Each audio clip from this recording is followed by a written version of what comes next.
Hello friends, இது நம்மளுக்கு நாட்டு காசலிக்கீரைப்பா. இதில்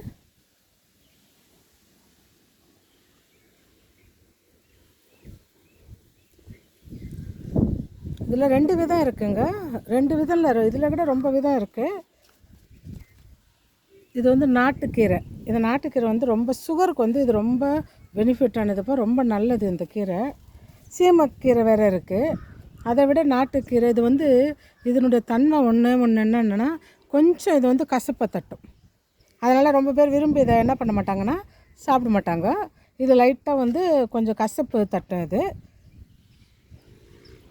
ஆனால் இது ரொம்ப சுகருக்கு ரொம்ப ரொம்ப பெனிஃபிட்டான ஒரு கீரை, நல்ல கீரை. இது நல்லா நம்ம எங்கே சொல்லுவோம் நல்லது, இது சாப்பிட்டா நல்லா இருக்கும்னு நினைப்போம். ஆனால் ஒரு 2 நாள் ஃபாலோ பண்ணுவோம், இல்லை மிஞ்சி போனால் 1 வாரம் ஃபாலோ பண்ணுவோம். அதுக்கு மேலே நம்ம இதை ஃபாலோ பண்ண மாட்டோம். ஆனால் இது ரெகுலராக இது டெய்லி ஒரு ஸ்பூன் சாப்பிட்றவங்களுக்கு, இதை ஃபாலோ பண்ணுறவங்களுக்கு சுகர் ரொம்ப கண்ட்ரோலாகவே இருக்கும்ப்பா.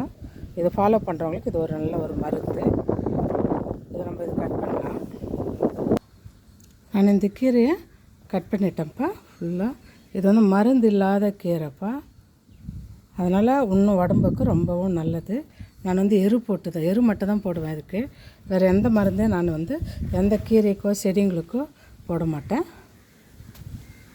நம்மளுக்கு நல்ல மருந்து இல்லாத ஒரு கீரை, நம்மளுக்கு இது மருத்துவம்.